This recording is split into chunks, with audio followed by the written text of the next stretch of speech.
All right, recording. Hey guys, I just wanted to say hi. My name is Valine, and I had kind of God put on my heart this issue of racism that isn't new, but that we've been seeing a lot. And so I just wanted to invite some friends here, Julia, Thomas, and Allison, to talk about some questions on this topic. And so we'll be doing that right now, and we'll get started with introductions of ourselves. So my name is Valine, and I have grown up here in Phoenix, and so it's a relatively diverse community. I think just a lot of Hispanics. When I was growing up, I was usually the only Asian kid in class, and so that I did experience racism a little bit as the only Asian kid. It was usually like the squinty eye jokes or the ching chong, ding dong, like making fun of the language. And I don't even speak the language. Like I don't speak Chinese. I can order some food because, obviously I know the names of food because that's important to me. But other than that, like I really don't understand the language. If you dropped me off in China, I'd be completely lost. But like that's kind of been my experience, is just being different looking and a different color.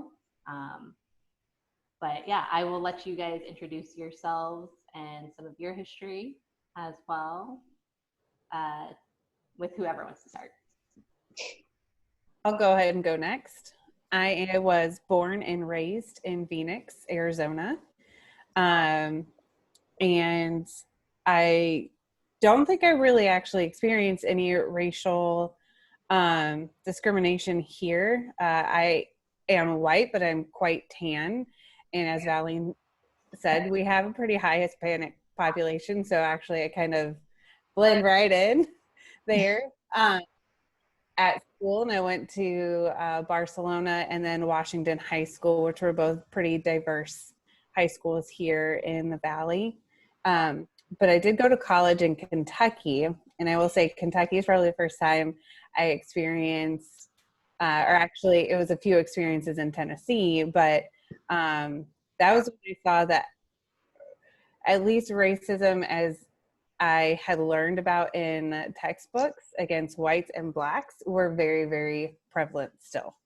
And little did I know that later on in life that I would be raising a beautiful Black daughter. So that's all about my history. And you're married to Thomas. Thomas. I thought we were That going one. yeah. My name's Thomas. I am not from Phoenix, as you don't sound this good being from Phoenix. So I grew up in North Alabama, and with all that came with, I was born in the early 80s. And so for what shocks most people, racism was still a very active thing, even organized and carried out in very public ways in that setting. And I moved to Louisville, where I met Allison, and then being a Cardinals fan convinced her to move back to the desert. And then, as she mentioned, we adopted a daughter who looks nothing like either one of us to act so much like us. Yes. All right, I'm Julia. I grew up in California, and then when I was 12, I moved to Western Kentucky. And so went from a very diverse setting. I had a ton of biracial friends growing up, and then moved to Western Kentucky, where I was one of the few mixed people in a predominantly white culture. And then I went to college in Western Kentucky, and then I moved to Phoenix to work on the Native American reservation. So I have different all sorts of different backgrounds and I guess diversity in my life in all different types of ways. So yeah.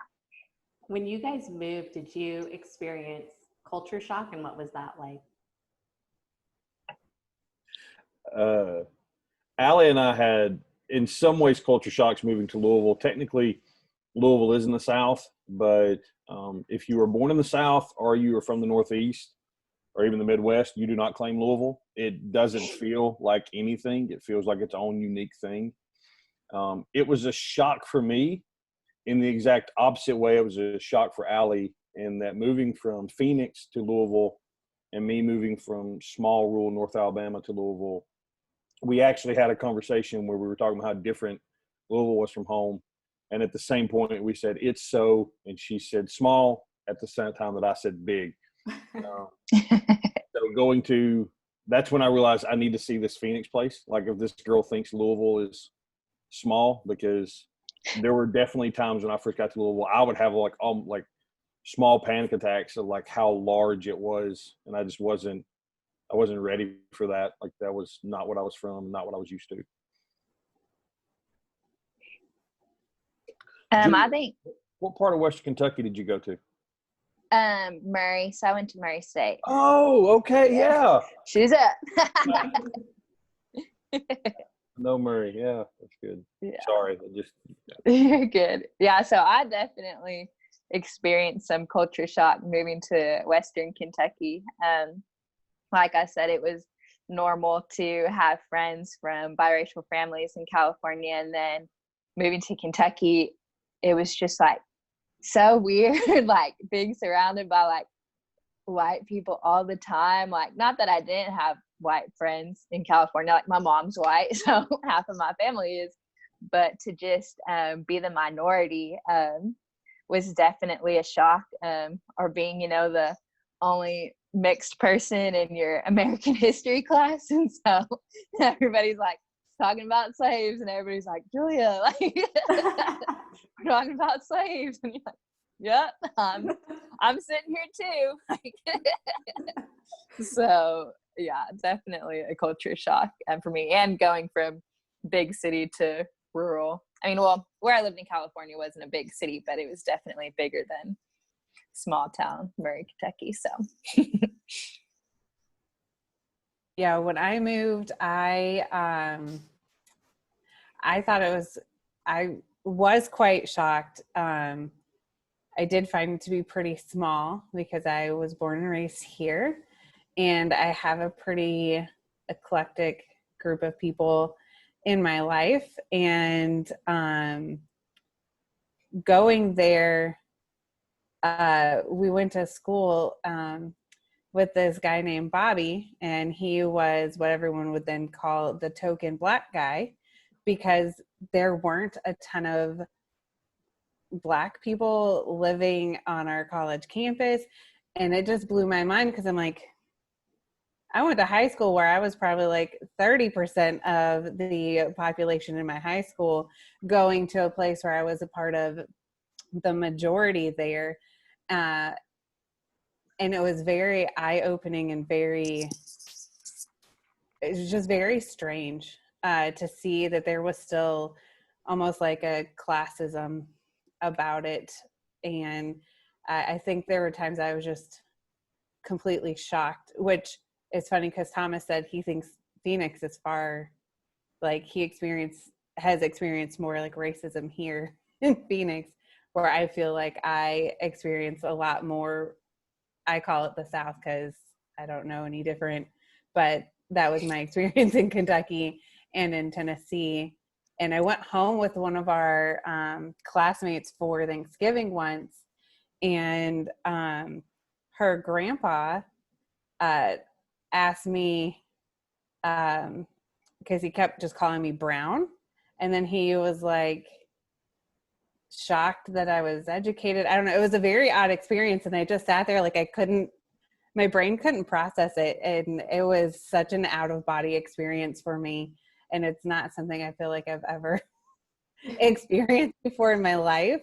And I think that's when I first started saying, oh, I always felt like here in Phoenix that racism wasn't a big deal, and I just didn't realize the whole world wasn't like that, and it was odd. Yeah, do you want to talk about that a little, Thomas? Yeah, so it's not just the alley that I say I've seen. I try not to say I've experienced, right, being the white male in really any context in America, right? I'm not supposed to have experienced most of these things, but I've seen, because that's what most of, racism stuff is in my life, is I've felt like an observer to it. Phoenix, what I see more of in Phoenix is back home, back in Alabama and growing up, and even now when you see it, people understand when they're being racist and that they're not supposed to be. So they will do it, in hushed tones or behind closed doors, or they won't like it. They'll think it, but it'll be couched in this Southern niceties, right? So almost like the idea that my wife learned, like, bless your heart is not a positive saying in the South.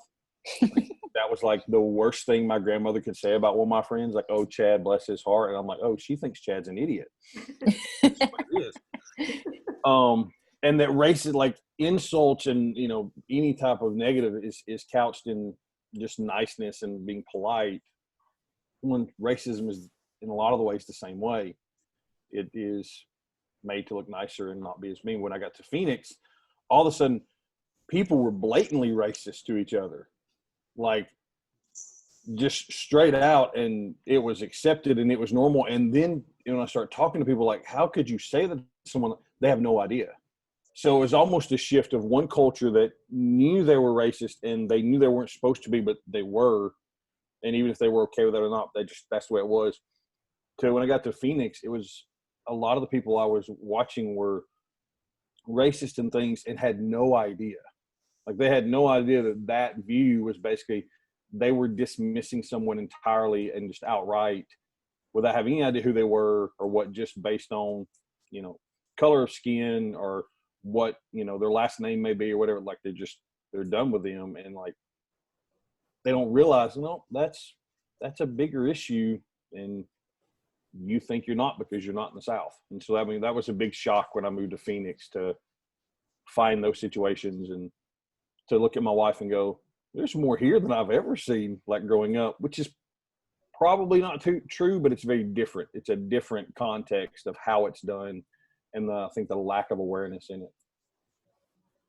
I think I would agree with that a little bit in Phoenix, that people say things without like knowing that they could offend somebody by saying that. And so I don't know what you've observed, whether it's people being blatant and using the N-word, or if it's people just saying dumb things, like growing up in an Asian culture and at an Asian church. My family and people I know have said things that are like, basically that they don't want to associate with people of other colors, whether it's a class issue or, different things like that. For example, like Metro Center Mall is pretty diverse and rough currently, I would say. Like the socioeconomic feel of that particular mall is probably lower income. And so when I was a teenager, it still wasn't like, it was pretty rough, I would say, at that time. And my mom would be like, don't go to that mall. And I'm like, it's a mall. Those were my stomping grounds. So that's why I was like, oh, it's diverse. I don't know. I don't experience anything weird. And then growing up, my mom's best friend's husband is Chinese, and they owned a Chinese food restaurant. And so even now when we're out to dinner with our daughter, she calls our friend Harlan, Uncle Harlan. And man, we could really confuse a waiter when they look at the table, and you wouldn't, all of the terms are very familial with each other, despite the fact that we are all very different complexions across the board as we all sit down. And so when Thomas brought that to light, I'm like, oh, that's okay. Maybe I was in my own bubble here. And I just didn't realize some of it, because growing up, I really didn't think it was that prevalent around here. So it was interesting to have that point of view just from someone new coming in. What have your other experiences been with racism, whether in Phoenix or just from your past as well?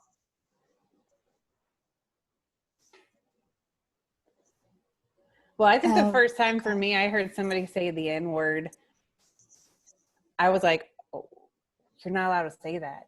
Like, well, how is that acceptable? And nobody flinched. And I was like, okay. And it was just accepted. And I was like, no. Do you guys know that's not appropriate?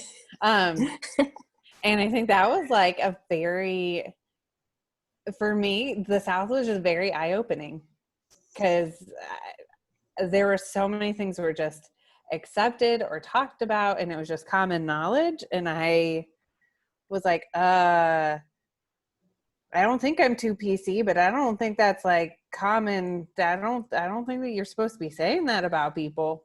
And with our daughter, thankfully, we've had pretty open conversations about race. And in her mind, she thinks Thomas has the worst of it out of all of us, which is funny because according to society, he's a white man. But according to our daughter, he's pink, and that's goofy. and he gets burnt by the sun, so he has it worse than anybody else. So it's been very interesting to try to have some of these serious conversations with her when she keeps just pointing at Dad, and she's like, "You're pink," and that's weird. And yeah, so I don't know. Kind of. I think that's cool that she has a lightheartedness about it, though. Yeah, we're part of what we've had to teach her during this time frame, because she doesn't feel affected by it, but it's something where it's like, well, we have to kind of prepare her, even if she's not going to be raised by it, to be sensitive that not everyone is going to treat her like we've treated her. And but so far, when the riots and everything were going on, she was more concerned that somebody was going to burn down her favorite Subway shop, and she just couldn't get past the fact that there was violence over it. And she is so sweet and naive about it. She was just like, people are different colors. It is what it is. Why are we arguing with each other? Don't burn down my, like, she was almost in tears, like, somebody might burn down my favorite place to eat or where I can shop. I'm like, no, babe. Okay, so it's bigger than that. Yes, that might happen. But like I almost felt like we were trying to convince her, like, no, this is a big deal. You need to take notice. You have to understand there's a lot about your culture that you need to know and come to appreciate so you can understand certain things. And that's been odd for us to be white parents trying to teach that. So I've had to rely on a lot of my friends for resources and different ways that we can incorporate her culture around the house and in our lives. So that gives us kind of a springboard in some of those conversations, because she is a very sweetly naive about it all, which is cute now, but I don't want when it's older for it to be an issue. How old was your daughter when you guys adopted her? She 8, Uh-huh. because we adopted her in August and she turned 9 in September. So 8. Uh-huh. Yep. Gotcha. We met her 6 months before that, so we knew her at like 8.5. Yeah. Okay. Yeah. Cool. We're going on 3 years. So. Yeah. Awesome. When I know Allie and I, we struggled a lot, like before we ever met Anaya, to try to prepare to what would we do if we adopted a child from another race. We were open to that. We were fine with that, right? So the question for us was, how would we help that child understand where they were, or like what their history from that race was, like what culturally they could, how could we help them understand a culture we didn't know? And we had a conversation with a man I knew that I had actually, I think I had cared for both, at least one of his children in a preschool that I was working at our church. And he is an African-American guy married to an African-American woman. So his kids, they're completely, just black kids. There's no like trying to figure out different cultures. This is where they both come from, where both families come from. That's just what it was. And in like a side of a conversation, we just expressed to him that, we were even considering, I think we led into it by saying changing churches. And he like stopped us. He goes, and he was like, just be good parents. Your kids will figure it out. And he kind of, as he and I would continue to talk, he would explain that he had to figure out, even his own person, what part of any culture he was going to accept. And he even pointed out that me being from the South, I had to figure out what part of the Southern culture that I grew up in was I going to take forward into my adult life and pass on to my children, and what part was I not? What part was going to stop with me and what part was going forward? And he's like, and he pointed out that his kids were having to do the same thing.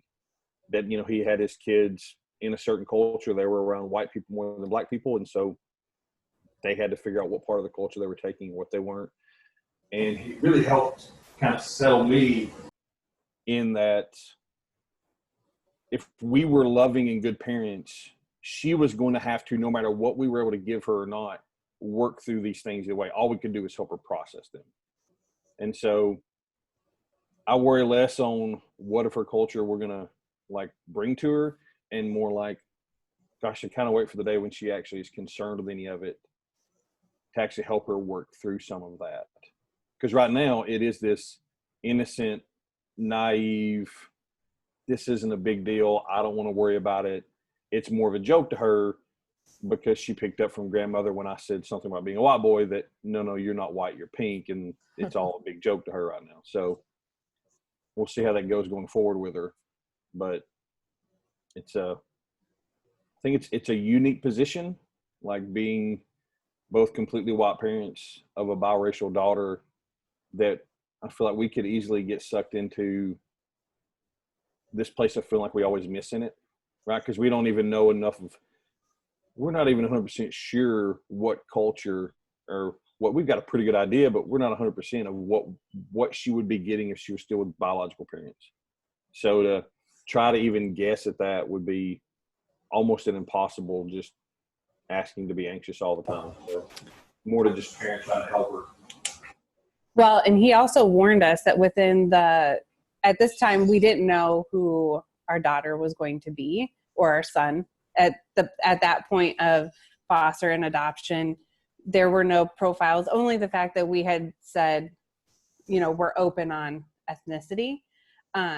He had warned us, a couple things, that there's rampant racism within the Black community itself. So even if we were strong and supportive, it would be controversial that she would have white parents, or he, no matter what.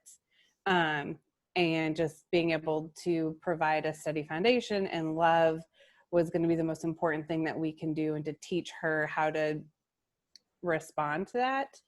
And even if we ended up adopting, which was a scenario, a biracial child, just understand that some of the Black community will consider her not Black enough, and some other community will think of her as too Black, or Black period, because that will be part of her makeup.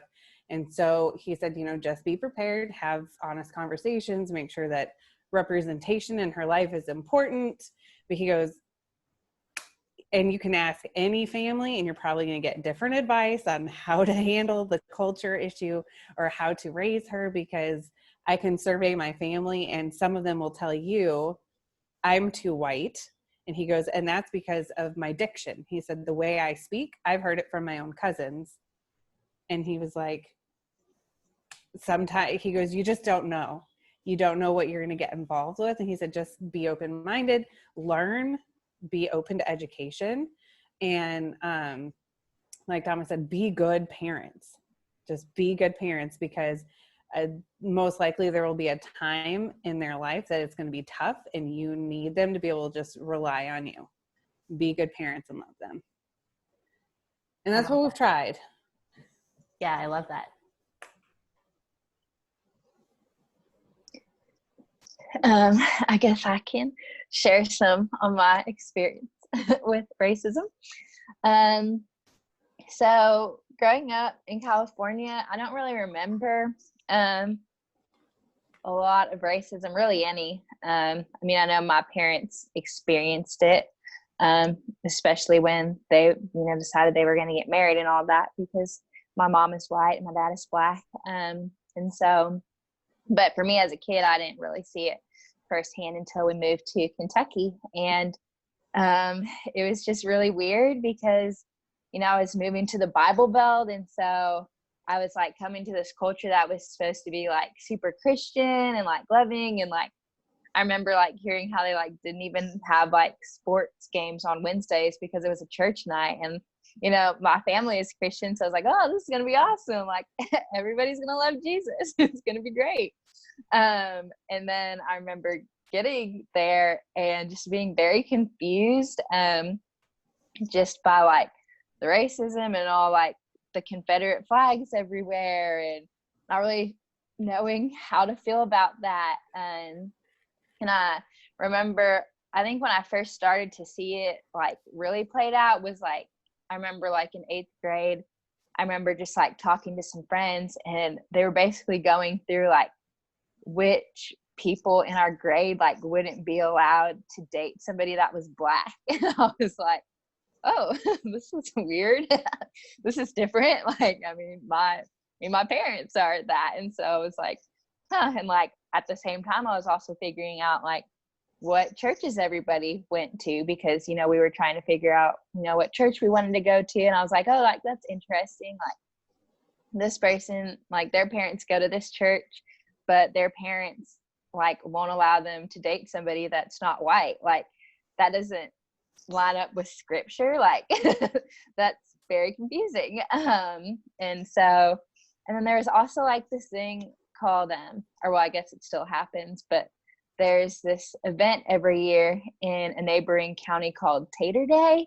And it sounds so bizarre if you're not from the area, but basically it's like this weekend long fair, and it's like just really big on like Southern pride, and like everybody's flying their Confederate flags there, and everybody's like, you don't want to go to Tater Day, like that would not be safe for you to go. And I'm like like what, like almost like what new world am I living in? And so it was just like so shocking at first.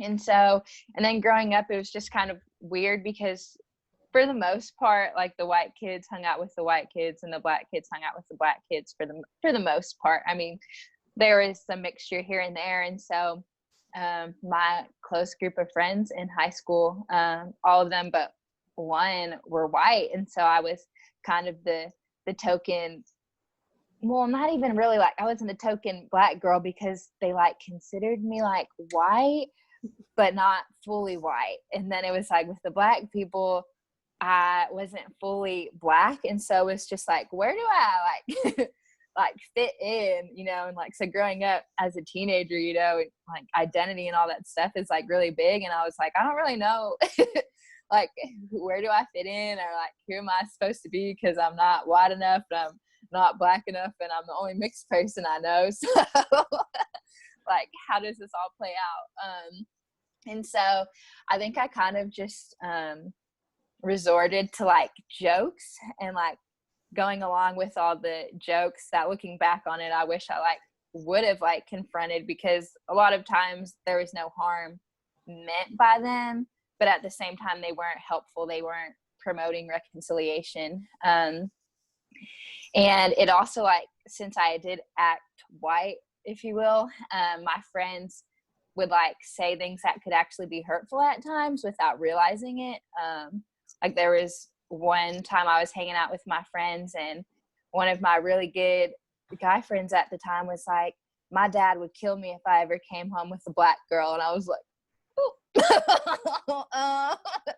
this is awkward. And so I was obviously very upset, and I left. And then the next day they were like, oh my gosh, like we forgot you were Black. And it was like, okay, like, that still doesn't make what you said okay, like, at all. Like, just because you forgot I was Black, like, if I was white, would that have made what you said okay? And so it was just like a lot of like, I'm seeing people like profess to know Jesus, but like their hearts like don't reflect that, their actions don't reflect that, and then just really trying to like make sense of the two.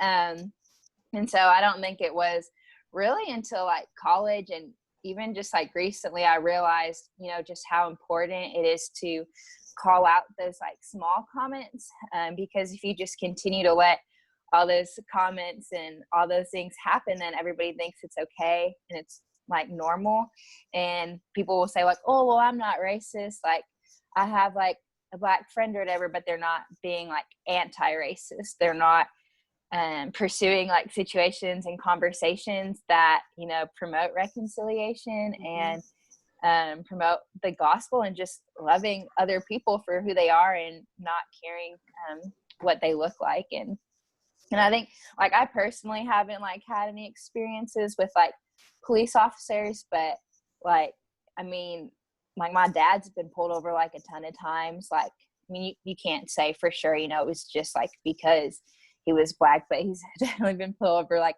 a good amount of times. And I worry about him when he's driving through these like little towns that are completely white. And, you know, it's like, who's to say like something couldn't happen to him? And I have like several friends from college that, you know, be like, oh, like I was driving home, like it was a little late at night and I got pulled over for literally no reason. Like they just said I look suspicious. And it's like, these are like my Christian brothers and sisters, like they weren't doing anything suspicious. Like they're just being pulled over for no reason. But so many people refuse to believe that racism is in their community when it very clearly is, and they just kind of turn their heads away from it because they don't want to acknowledge it. So yeah, I guess that would be some of my main experiences with racism. Yeah, I think kind of like what you said with people making jokes, and it's usually not meant in spite, and it's often out of ignorance. But even, you know, we're going through COVID-19 or coronavirus, and at the beginning of some of this, there was like violence against Asian people just because they're like, oh, this is the Asian virus or the Kung flu or whatever. And so people were getting hurt because they were Asian and because hateful actions were being taken against people just because of what they looked like. And so I work with a lot of like high school and middle school age kids, and they were getting freaked out by that. And even, you know, or some of their friends would like, you know, make the comments or the jokes like, haha, you're Asian, you brought the flu or whatever. And so they were kind of facing on a much different scale, generally not like in a violent way, but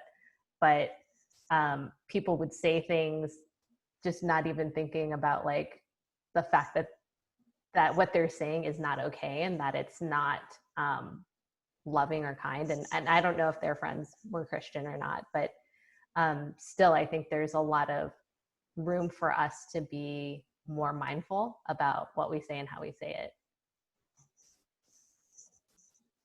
I was shocked when at the beginning of this year, the uncle that Allie mentioned that originally owned a Chinese food restaurant, that aunt and uncle had asked Anaya to come over to their house and color in the sidewalk leading up to the house. She had done it for her grandmother. She had drawn pretty flowers and everything else. And since she wasn't able to be in school, it was something to get her out of the house and let her do that. And they asked her to come over. And the one request was nothing about him being Chinese. And I kind of laughed and I said, I'm not sure Anaya even realizes Uncle Harlan is Chinese. And his wife pointed out, no, you're right. She probably doesn't know that. Like I don't think she thinks of him that way at all. But she does love the food. And she does. Oh gosh, she loves for Uncle Harlan to cook, and she what is it? Her favorite, I think, was his fried rice or something. And she's like, and she literally said, if she drew a bowl of fried rice, it could cause us some real issues in the neighborhood. Mm. And that all of a sudden added all this stuff where Uncle Harlan had never said a thing to me. In a decade more of friendship and like close, we're doing like church work, like leading young men together, and in a lot of deep conversations. Never really said a thing about racism, other than he would joke that he and I both have English as a second language. That was the closest he ever got. And all of a sudden realized he's got all this stuff that he's been through out in Phoenix, and he, to the point it's still a concern. Now he lives in a nice neighborhood, like he's very financially like stable, and like a lot of life is set for him. But for all of a sudden for that to sneak up and like, no, this is still in the back of his mind, this is still a worry. That kind of, I know, even that still shocked me. Right. And so even this whole like understanding what racism is, like moving to Phoenix, and like I mentioned, I was a Cardinals fan. I knew of Phoenix and knew some of its history and everything else, but I had no idea, especially the racism toward any, gosh, I'm going to get this wrong, Valley, and we go over this all the time, how to define every race, from like Japanese, Chinese, like how to go, like the general terms for that, but like ethnicity. Yeah, no, like I'm blanking, but like the internment camps and stuff, that there was a whole different set of race issues of Arizona and Phoenix that I'd never even heard of and didn't know about, and that there's, to still see some of that showing up was shocking even just a few months ago. Yeah. I would actually say she does recognize that Harlan is Chinese, because when we were done watching Mulan a couple of times, we went out to dinner with them, and she had 1,000,001 questions about how ancestors were present in his culture, and peppered his daughter Lauren with like 100 million questions about do they really do that? Do they do this? Do they do that? And we had just gone to a red egg ginger party for his grandson. And so she was just sitting at a table with his whole family, and she's like, oh, I've got questions. She was very polite about all of it.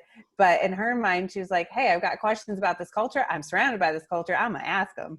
Where I was probably feeling like, oh, are we allowed to do that? And I asked my Harlan's daughter, Lauren, I was like, hey, was that offensive? I'm sorry. She goes, no, I mean, she asked questions about my culture. I'm fine with that. And I was like, okay. I just feel like it's almost beaten to you to not try to breach certain subjects. And she's like, no, she was respectful. She had questions. She came, she was unassuming, but she was like, why would they do this? I saw this in the movie. Is that true? Does that really happen? And she's like, no, it was the perfect time for me to talk to her. And I'm like, okay, sounds good. Yeah. I mean, I love that. Is there anything else on like your race experiences with racism? I know like dating came up a little bit. I don't know if you guys have thought about when Anaya starts dating. Oh. I mean, I have. Race has not come up in that. Yeah. Just anger, that part of fatherhood has came in strong, where I'm just like, there you go, little boy. So far, she already has a type. So I kind of, if this maintains, I know what we'll have in store for us in our future.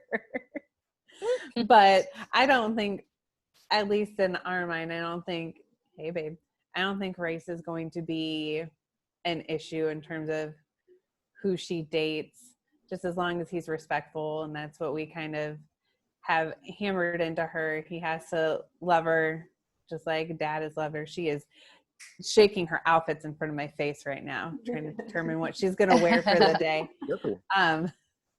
And I think more than race, because we want her to obviously see it and recognize it and be able to kind of enjoy the differences. but when it comes to her relationship, we want it to be more about how she's going to be treated by them. So I hope that we're not instilling any type of bias in her for her dating life, but we're several years off from that being a realistic option. Yeah. I think I want to add something on that. I think what was so interesting about like the whole you can't date people that are a different color than you was like, I like saw like, oh, like you're enough like me to play on the same sports team or go to church with me or shop at the same grocery store as me. But the moment you become my family is when I'm not okay with it. And so it's like, okay, am I not as human enough to you, like to be a part of your family? And I remember being at this church conference in college where a guy was talking about racial reconciliation, and he was like, we won't have true like racial reconciliation until we are willing to be family with people that don't look like us, because that still shows that we don't think of them as the same as us if we're not willing for them to be our, you know, the I guess the the dad of our grandchildren, or you know, whatever it may be, family relationship wise. But it's like, I don't think we can truly reach racial reconciliation until we're willing to be like, no, like this is my family and I love them, and it doesn't matter what they look like they're a part of my family. So we had that conversation when we were talking about ethnicities that we would adopt, and having the conversation with both of our families to let them know that we're not putting a lot of restriction there. And so it is most likely that we will not be adopting a white child. And we had to have the conversation, if that's an issue with either of our families, peace out. Like we needed to make sure that we had a united front there, that we were able to have those conversations and be respectful to our families, but also let them know we won't accept that.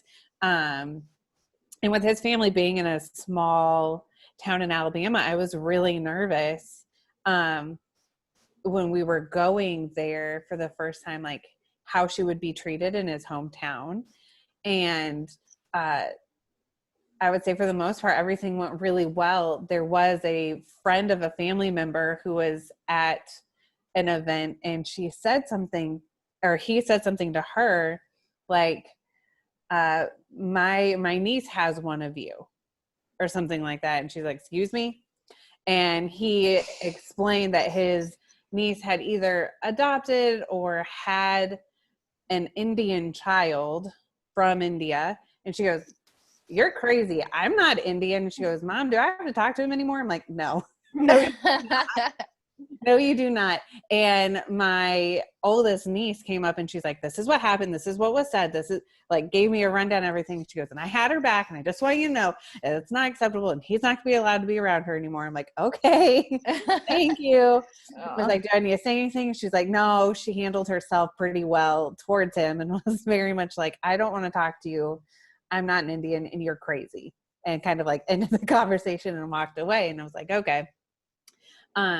But we had to have that conversation before the meeting and even while we were with our families to make sure that they would be okay, that they would be able to treat them the same. You know, we had the same conversation with my parents. You know, will you be able to, especially not only will it most likely be a biracial child, but it will be an adopted child, will you be able to treat them the same as your other grandchildren, as your other family members? And thankfully, both families are very supportive, and anyone who hasn't has been kicked off the plane pretty quickly. But that was like a conversation that most families don't sit down when they're doing family planning, you know, going into it like, hey, if we adopt a child, will our family still talk to us? Though I'm sure, Julia, maybe some of your parents actually did end up having those discussions while they were dating.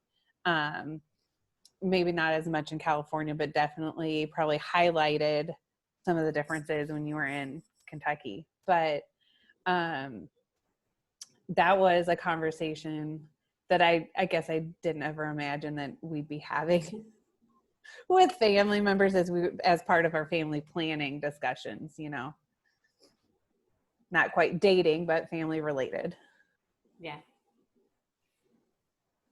Julia, what kind of family discussions came up as you were growing up, or even now? Do you have any race type of discussions? Yeah, I think growing up, I was even just thinking, like, I know that those conversations were had when my parents were dating and about to get married. But I think, I don't know, my parents might disagree. I might be wrong on this, but I feel like they kind of, I don't know, they like, I was aware of it, but they never like really went into detail about it because, I mean, like, they're my family. Like, you know, like, how do you tell your child that, you know, whatever family member doesn't think that your dad is fully human, and so therefore they don't think you're fully, you know what I mean? So they kind of spared me from like the details of those conversations and who it was. But I know that they were had, and I think like growing up, I mean, my parents were kind of, I feel like, in culture shock too when we moved. But it was just like, they continued to like bring it back to Jesus. And, you know, like if someone says something hateful to you, like, you're not going to say something hateful back. Like, obviously it's wrong and it's sin that they've done that, but you're like, we're not going to fight fire with fire. Like, you're going to love them and show them Jesus and like pray for them. And through building relationships, you're going to, you know, be able to show them that you're just a normal person like they are. And hopefully show Jesus to people who think that they follow Christ and are actually far from him. So I think that was cool. And just seeing how patient I don't know, it's funny because my dad is the black one. He's very like patient and loving and forgiving.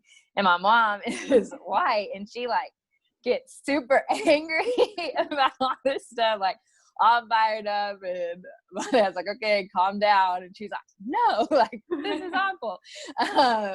So it's kind of funny to see how that dynamic works out. But yeah, I feel like they both did like a great job of like, this is wrong, this is sinful, like, this is what the Bible actually teaches about this. But we're going to like show them Christ and pray that God changes their hearts. And then now I have a teenager who lives with me, and she's Native American. And so we've had some pretty cool conversations about race recently. We like went to like a peaceful protest in our town together.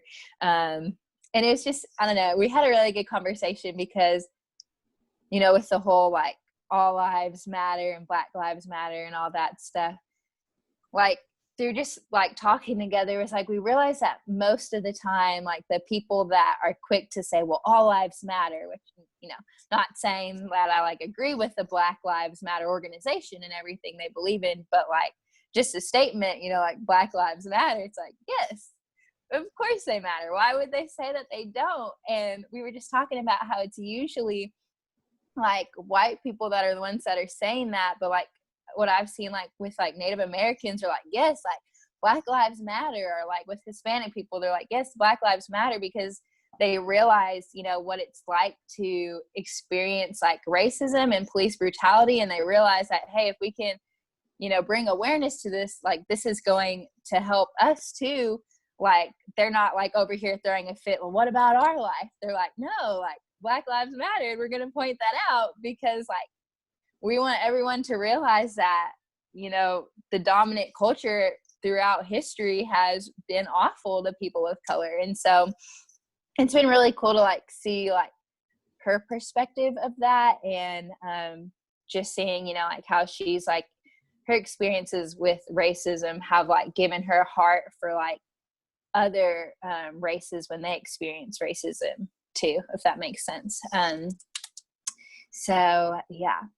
and we've been like watching, like, you know, she's older, so we can like watch those more like serious, intense movies together and stuff like that. So that's been pretty neat as well. And then to also just be able to share Jesus with her through that, you know, like this isn't like, sometimes obviously, like I grew up in like, what, I guess not obviously, but I grew up in like white churches, and I love people from those churches. But it's been cool since the white church is kind of getting like a bad reputation right now with racism and aspects. It's been cool to, you know, point her back to like the scripture and like Jesus, and like this is how God views race, and like people are sinful, but like that's not God's intention. Like it wasn't his design for people to be racist. Like that doesn't please him. Just because there are people who go to church and are racist, like God's not pleased with that. So it's opened the door for good conversations about the gospel too. So yeah, I think a lot of racial reconciliation has to happen at the individual level first, like with your mindset. So as you guys were talking about your families and different experiences you've had, I was reminded, like I have cousins that are like my uncle married a Caucasian woman and has 2 biological children and 2 children that she brought in from a previous marriage that are fully Caucasian. And so like I've never been like, these are my step cousins, or like they're just my cousins. Like I've known them since they were 5 and 7, and it's funny like how much one of them like it kind of identifies with a lot of like some Asian culture, at least. Like he kind of like, just because he's been around it for so long, like he kind of knows. And so when he meets other like Asian or Chinese people in the church, it was a shock to them, because they're like, yeah, my cousin is Darlene or whatever, and they're like, what, how do you know her? And or like I remember one time he mentioned he brought a picture of his little brother with him to school, and he's like, yeah, this is my brother. And they're like, what are you talking about? He's Chinese. like no, like he's half Chinese. But I just, yeah, I think it starts in the heart with like, they're my family. I don't really think of them as different. And that he's married now, and so his wife is, you know, just like another cousin, and their kids are little nieces and nephews for me, basically. And so, yeah, like how do we work towards racial reconciliation? I think Julia said it's, maybe one of you two just said it's in our heart first. That might have been valid, but like the idea that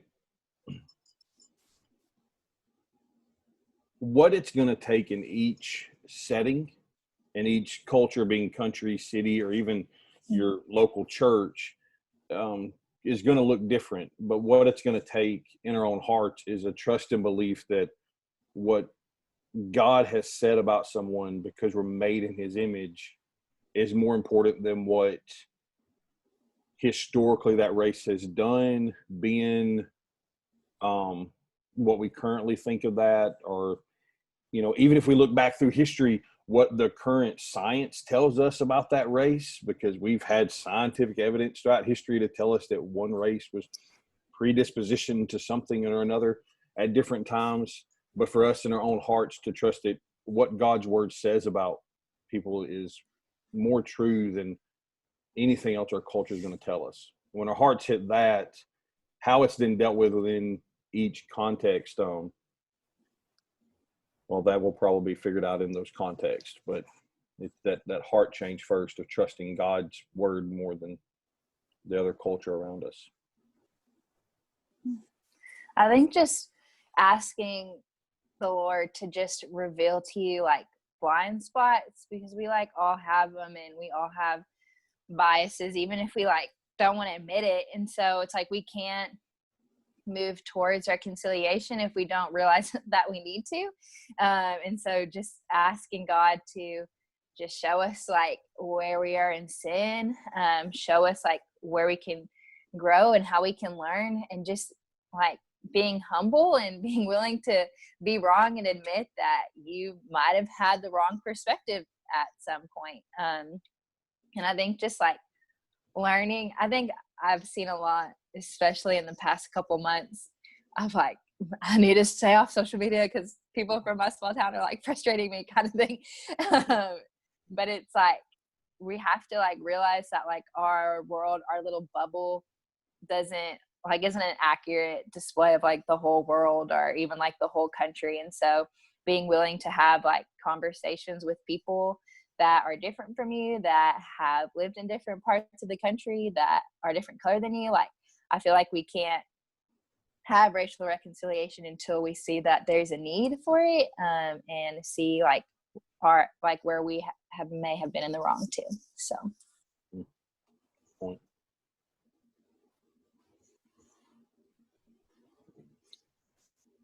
What do you think the future looks like for our communities to have just a more unified multicultural community?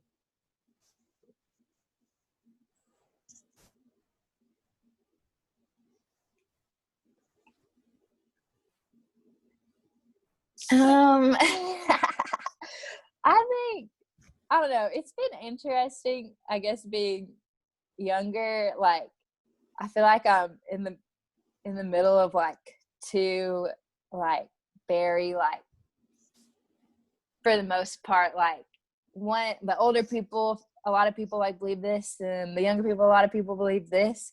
And I feel like, I don't know, I think I'm so hopeful for the future. I don't know, I'm very optimistic, so sometimes it's good, sometimes it's bad. But I feel like I've seen like a lot of people, at least my age, like that are Christians, like kind of rejecting like the bad parts that American Christianity has had, and like realizing like the wrong in that, but at the same time like being really passionate about like racism and like social justice and all those things. And so I like, and just like praying that like we can like hold scripture like tight, but like all parts of scripture, because I feel like I don't know if I'm making sense, but I feel like a lot of the older people have been like really, really big on like things like abortion and marriage, which they should be, but they've kind of like let things like racism kind of like go to the side. No, like, oh, well, Jesus just has to fix their hearts. But like, we don't say that for things like abortion. And so like my hope and prayer for like, I guess like the future is that like more Christians would realize that like we need to like hold to the scripture like as a whole and fight for all of those things. And like, yes, Jesus is the only one that can save, but like we know that not everyone is going to come to Christ. And so like we need to act accordingly, and just strive to do a better job to like live like, well, I guess not live, but have a bigger diversity in our friend groups and our families. And I feel like a lot of people, for my age, I can say are really like getting that. And so I like hope that it looks different 30 years from now, but we'll see. Like I said, I can be very optimistic. So we living around different people and being okay, like not even just being okay with that, but I don't know if we're better to be excited for that or not notice that. Like that's helpful in that process. But then I think we're at each generation going to deal with the other. And whether we define that other as a different race, a different sex, even now, I think, and Julia, I agree with what you said, but you brought the generational thing. Like, mm-hmm. I think some of each generation feels that shift, right? The generation before you and the generation after you, and you feel like you can sense where both of those were. But even now, we see that it's becoming more and more okay for each generation to dismiss another generation just Mm-hmm. as outright. You're a part. You know, the phrase of "okay, boomer," right? That just completely dismisses an entire generation of people. Is like, you don't matter because of this thing. There's always going to be the tendency to have an other, to have those people that are outside of us. And that is natural and normal. And I think from even in like an evolutionary standpoint, you can argue helpful. But as Christians, we have to not only understand that that's not right, but that we are the people called to be the others that go infiltrate another group, right? We're not only called to be accepting of those sojourners that come into where we are, but to also be the ones willing to go out and into those other groups. And so, especially from a church standpoint, it's that willingness to recognize in whatever time you're in what group is labeled as the other, or the outcast, and be willing to go and pursue that group with the gospel and with the love of Christ. Yeah, I think it's that mindset we lose faith in, or we lose touch with. And I think we live in such a cancel culture right now that as conversations are occurring across the board, across generations and across races, I think our prayer can be for a lot of patience with each other as people are unlearning things that they have grown up thinking it was normal, to people being confronted for the first time that maybe that they do have racist tendencies and they didn't think that they did.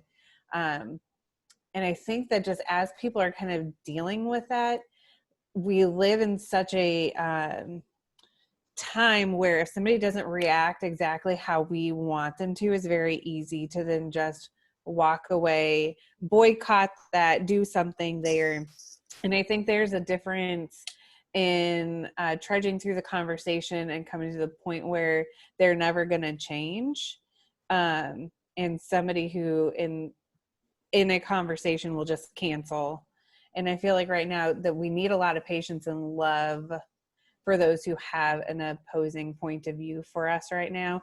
Otherwise, we'll never be able to be present to present the gospel if we get canceled out of their life.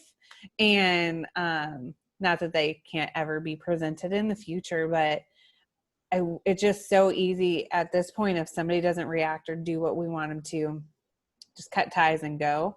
And I think even like as we're teaching Anaya like how to react with people that will be may treat her differently or do whatever, like respond to them in love. Make sure that you use your unique, she's got such a unique personality. If you've met her, she's just like she can penetrate a lot of different walls.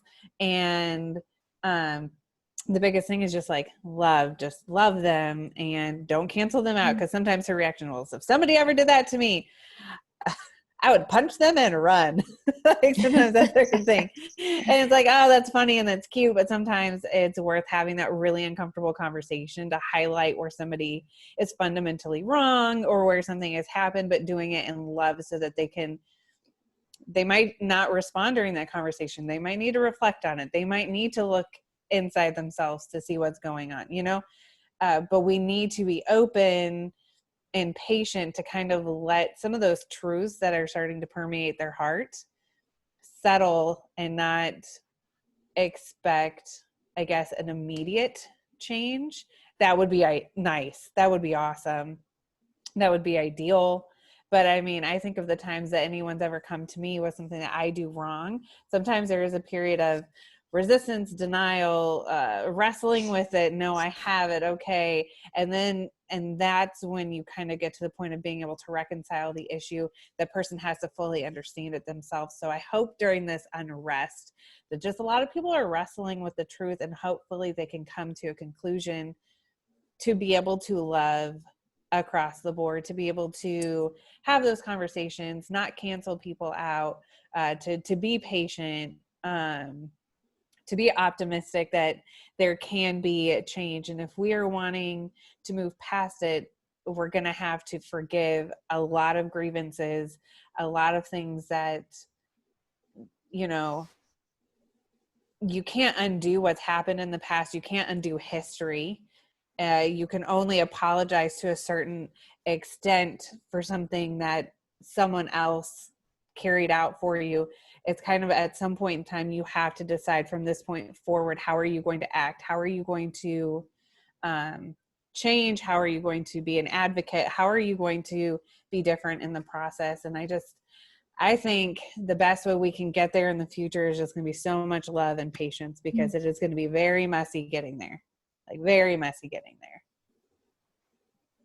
I've even been thinking too, like, man, like going along what you said, Allison, like if the church just like loved people and showed compassion, like for the people that are hurting, like whether that be like the African American community or an Asian community, like people are going to see Jesus because of that. And like there could just be like this huge movement of God if we were just willing to sit with people and listen to their experiences and love them and be like, why do you actually want to listen to my belief that I know you don't agree with? Like, oh, because I love you. And it's like that's gonna open like just so many doors for the gospel, and so it could be really awesome. Yeah, I think a lot of that will, I mean, even in this conversation, I'm feeling convicted of a lot of things and just a lot of heartbreak over just us as a community not doing as much as we could. And but then I also, like, I feel for all sides of the equation, whether it's people who have experienced police brutality, or for the police officers who now feel an extra level of fear just because in the appropriate situation when they would need to use their weapon, like they are going to double, like kind of think twice before they pull out their gun. And that could mean that could cost them their lives. Just, it's really messy, like you said, Allison. And I think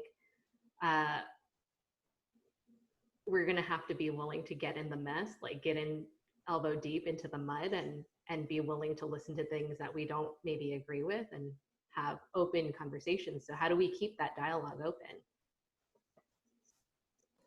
And be willing to say, I don't think police brutality is acceptable, and I don't think hating the police is acceptable. And being able to look at somebody who has an opposing opinion about some of those hot topics right now, and not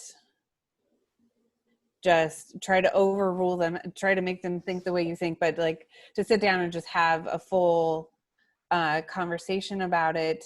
I think of my daughter, who has many reasons to not like police with her background. She loves them. Also, given her background, she could very well be bitter at the police involvement in her life. But instead, now she sees them, she gets shy. She's like, Mom, can you tell the policeman I said hi? I'm like, sure, but babe, you can do that too. But also knowing, like, in the future, either, you know, she may not always have good experiences, and it's hard.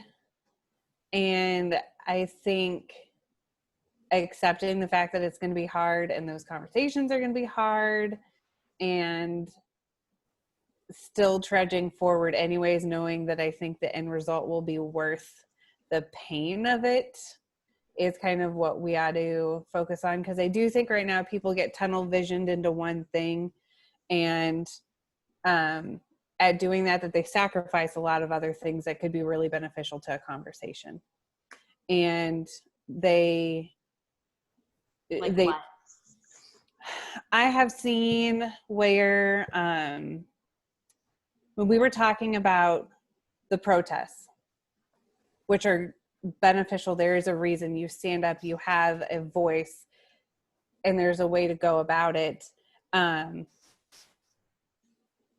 When the riots started breaking out, I felt like that was detracting from the conversation that was happening.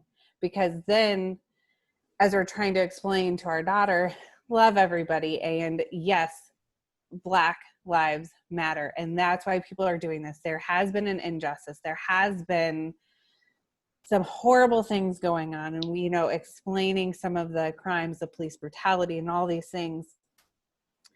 And then she's like, well, then why are they going to go burn things down? Like, then her mind automatically gets detracted from the fact, hey, this is what that movement's trying to do. This is what's supposed to be coming of it.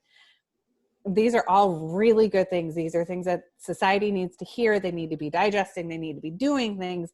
And her mind, like I mentioned earlier, they're going to burn down the subway. Like, her mind was so distracted by the destruction that was occurring.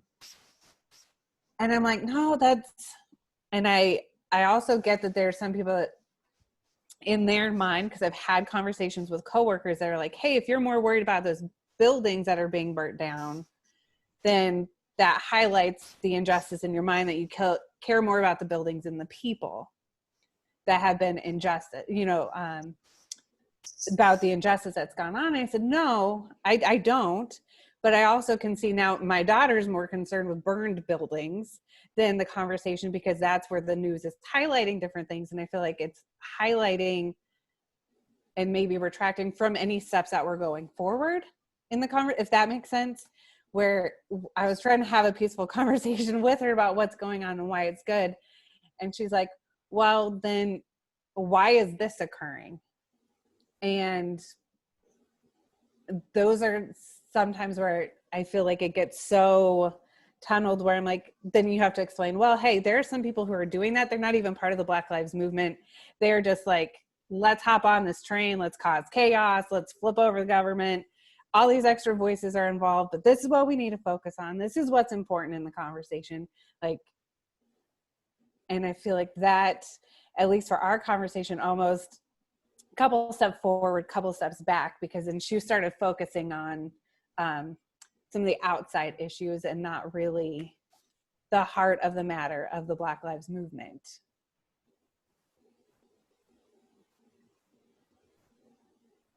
You want to say something, Thomas? No, I agree. You're muted, by the way. Oh. Your phone. No, I don't. I agree with you. I think it's also normal that as each new generation faces what they believe to be wrong in previous generations, they will fail to carry on some of the things that were right in them. That's just, bandwidth in our own mind and lives. And I think it's honestly, it's stuff we'll never realize. Like, if we did realize it, we would do something to fix it and address it. You've heard me say this a ton in theology, right? That like, there's something that in my theology, what I understand to be true because God's word has revealed it, that is wrong. If I had any clue what that was, I would address it and try to have my thinking to be correct and in line with what God has said. But it's the acceptance that I'm going to have some things wrong. And then trying to prioritize that if this is the thing we want to focus on, we don't want to miss on something so obvious, right? So that was my look, is that that's a tough balance. The things that each generation is going to drop that they shouldn't, they'll probably never realize. We won't know that we let that slip away until some other generation picks it up after us. And then they look at us as being terrible because we did that. But that's just kind of normal, I guess. It's not good, but it's the way we are as fallen humans. And so, I agree with your point. It's a really hard thing to balance those out.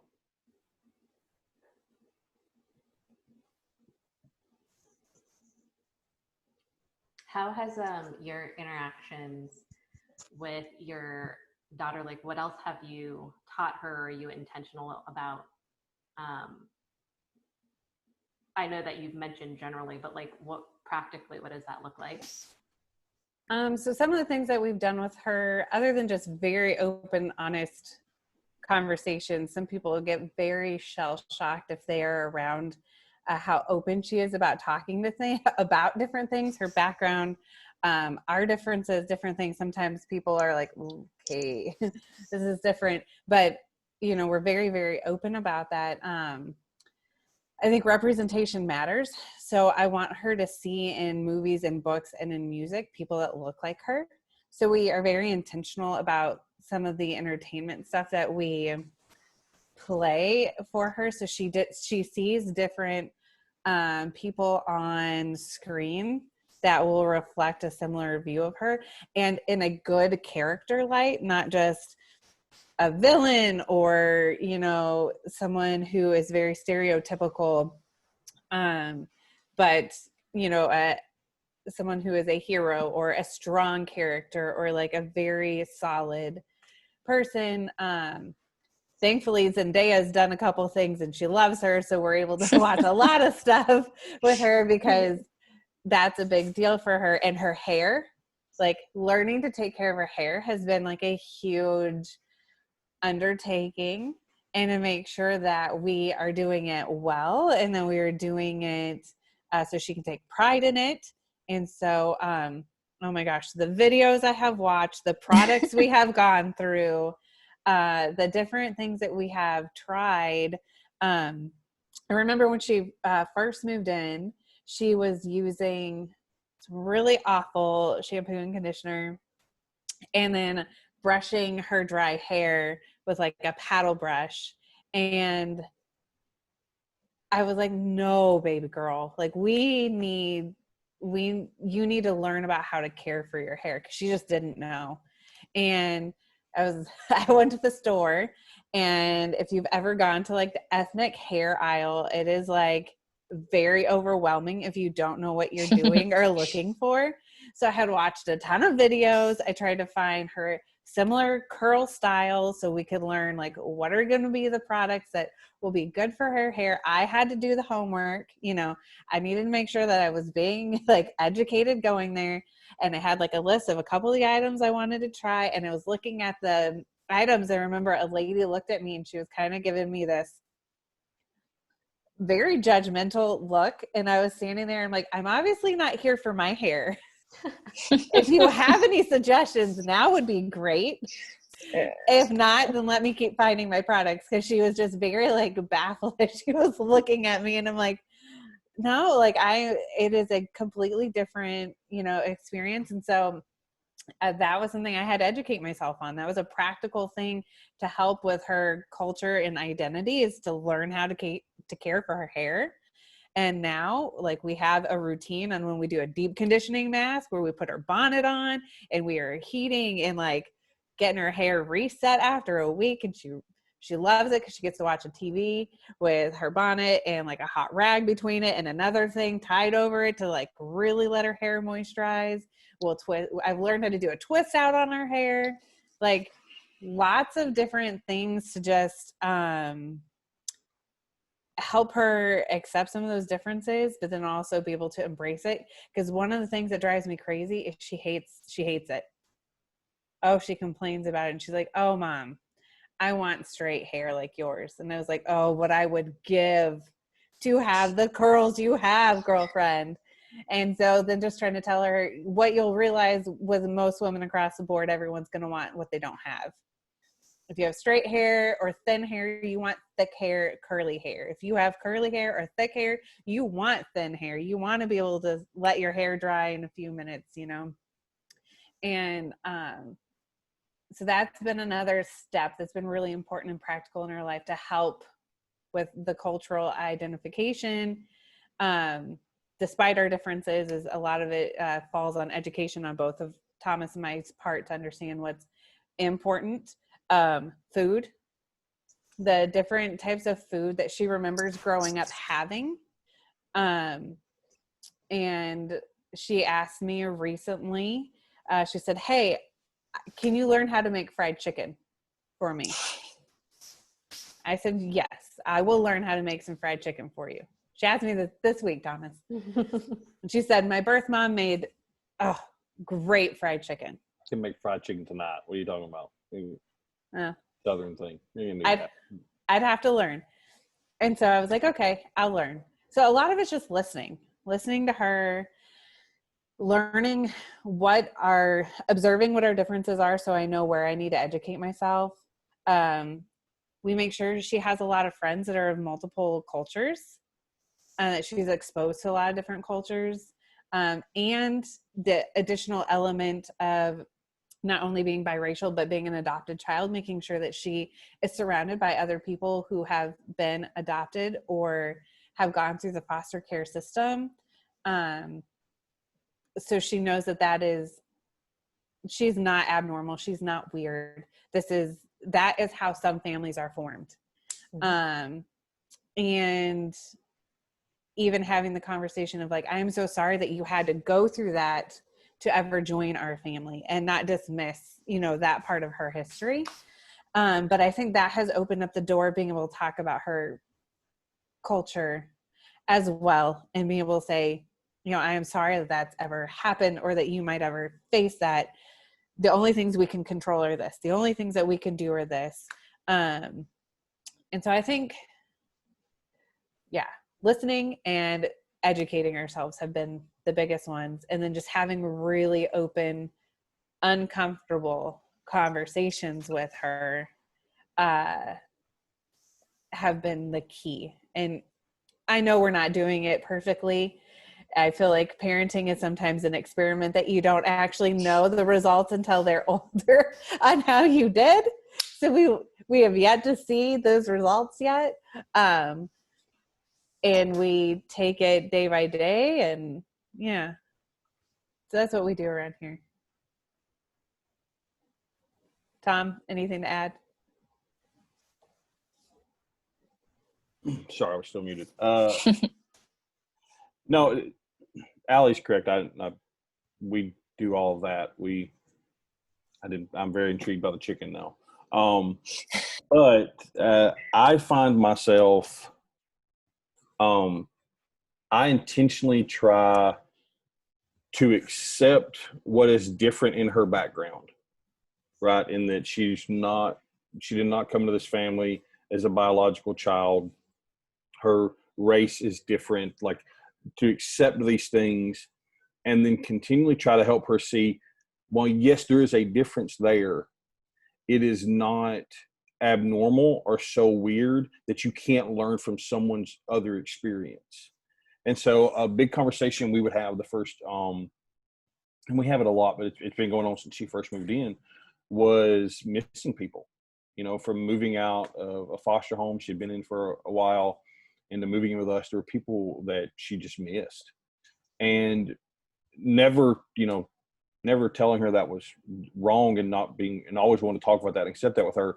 But being able to bridge the fact that, her mom had people she missed, from family that lives in other states. And then my family lives on the other side of the country. And there's this activity, I miss them, and this is how I deal with that. So helping her see that, yes, there is a difference, but that difference doesn't lock her into a place of hopelessness or a way that she can't, she is alone to process that, but that she can learn how to handle these things because other people have had to handle maybe not the same situation, but a similar emotion and how we process those things.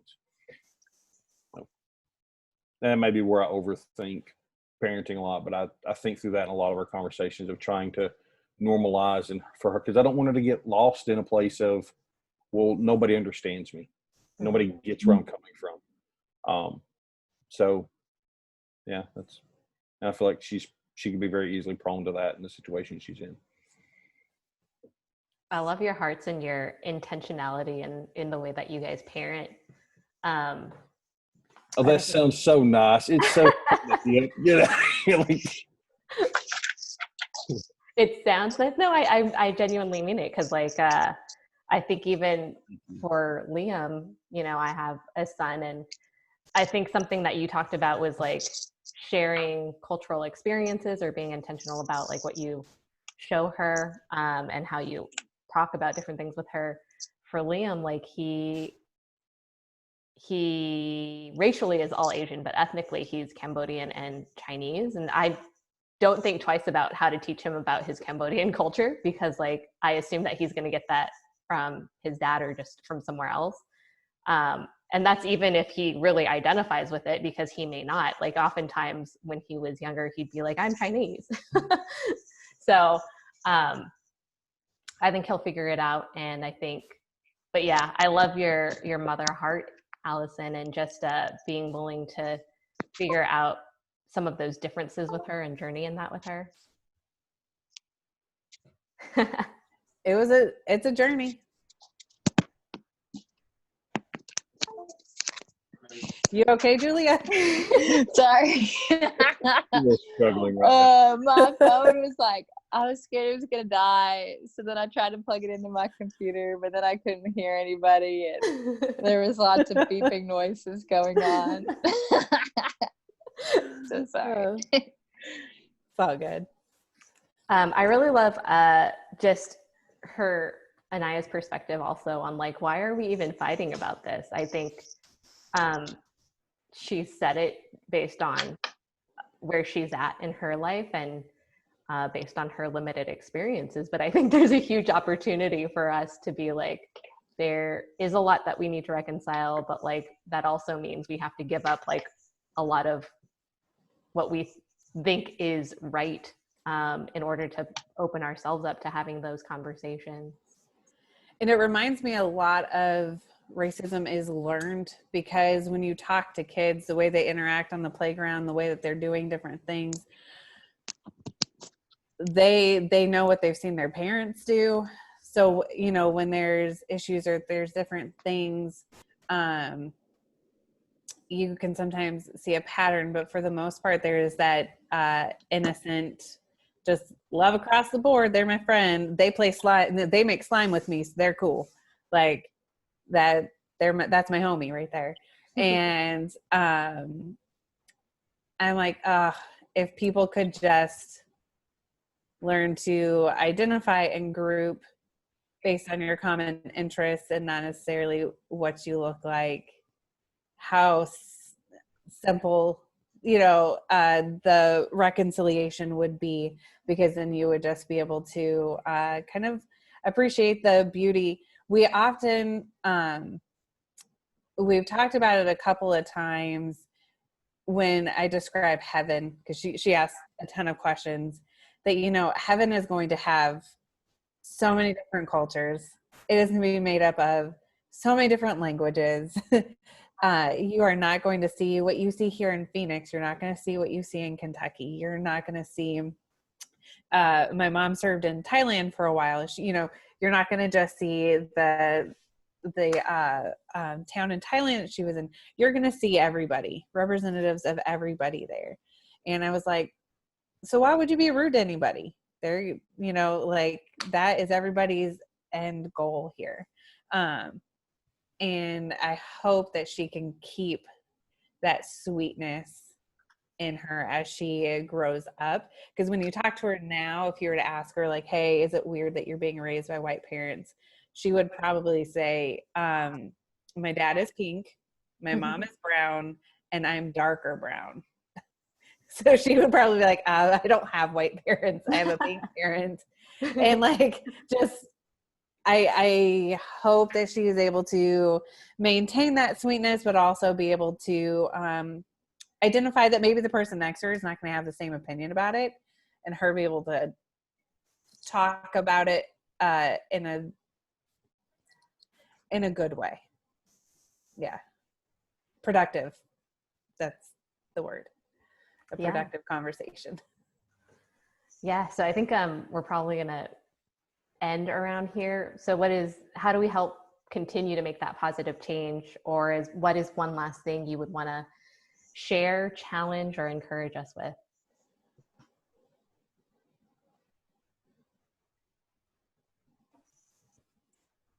Gosh, that feels big. It does. As the question came out of my mouth, I'm like, I don't even have an answer. I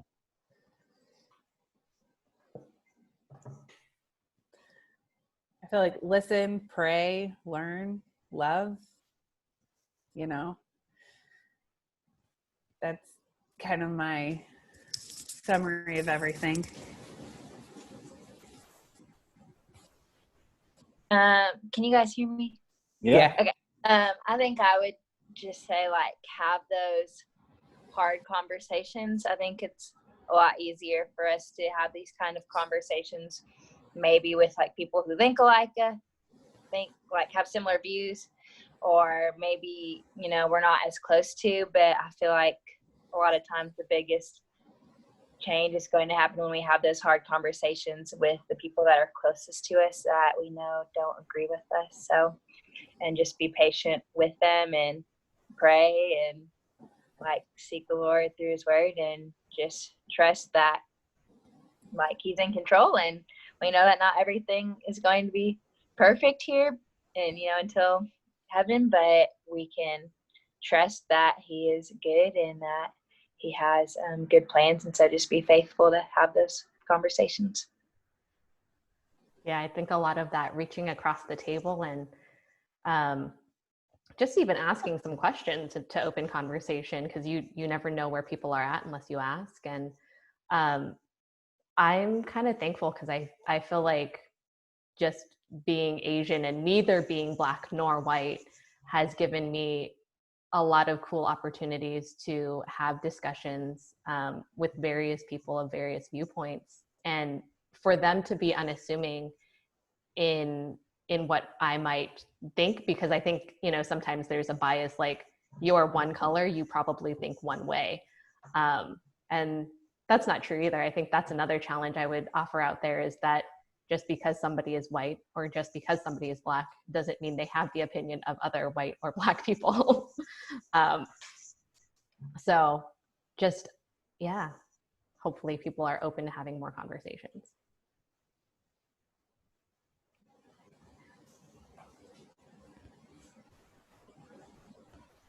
Anything else? Cool. Thanks, guys.